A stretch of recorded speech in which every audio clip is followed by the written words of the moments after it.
Организаторите на Канскиот филмски фестивал воведоа строги кодекси за облекување оваа година, а меѓу оние кои ги прекршија правилата беше и Хајди Клум. Моделот се појави на церемонијата на отворањето на фестивалот во прекрасен фустан со висок шлиц, што го комбинираше со сандали со сребрена подпетица со отворени прсти. Додаде и сребрени обетки на комбинацијата и позираше на црвениот тепих со заводлива насмевка. Клум присуствуваше на премиерата на филмот Партер Унџор, а фустанот што го носеше беше од колекцијата 1001 Season на модната куќа Елисап. Моделот зрачеше со самодоверба и шарм, дури и кога едва спречи горниот дел од фустанот да и падне. Оваа година Канскиот филмски фестивал во својата повелба наведе одредени правила кои долго време се на сила. Целта не е нужно да се регулира облеката, туку да се забрани целосна голотија на црвениот тепих во согласно со институционалната рамка на настанот и францускиот закон. Фестивалот го задржува правото да им одбие пристап на лица чија облека би можела да го попречи движењето на другите гости или да го комплицира распоредот на седење во проекциските сали, изјавија тие. Во последните неколку недели тениската ѕвезда Ана Ивановиќ повторно е во центарот на вниманието, но не поради резултати од теренот, туку поради шпекулациите за нејзиниот приватен живот.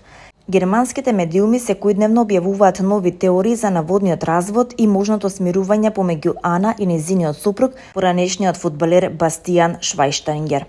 Додека светот со нетрпение очекува потврда за тоа дали двојката се уште е заедно, Ана продолжува со својот живот и активно споделува моменти на социјалните мрежи.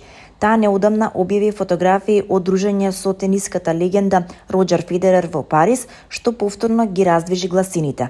Но она што навистина привлече внимание е нејзиното искрено сведоштво во првата епизода од документарната серија Патот до број 1. Во ова емотивно интервју, Ана го отвори срцето и ги сподели личните размислувања за промените, предизвиците и патот што го избрала по завршувањето на својата тениска кариера. Дефинитивно беше тешка одлука, но почувствував дека е време за ново поглавје во мојот живот, вели Ана.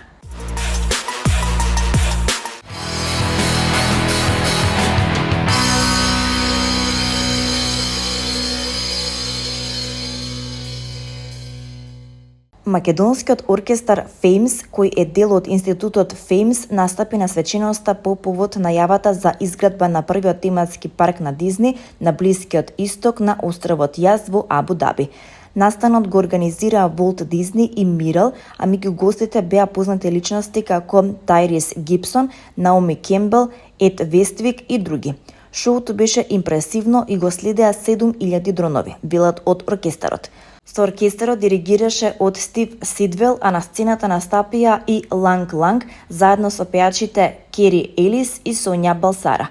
Нашите музичари ги свира непознатите теми од филмовите на Дизни.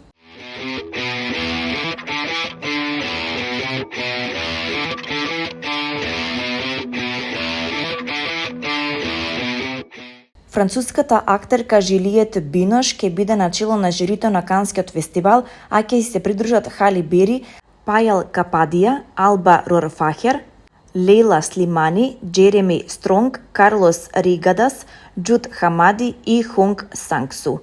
На 78-то издание на Кански филмски фестивал, кој започна вчера, а ќе трае до 24 мај, се очекува на црвениот тепик да стапнат бројни холивудски легенди. Француската актерка Жилиет Бинош ќе биде начело на жирито на Канскиот филмски фестивал, а ќе се придружат Хали Бери, Пајал Кападија, Алба Рорфахер, Лейла Слимани, Джереми Стронг, Карлос Ригадас, Џуд Хамади и Хонг Сангсу.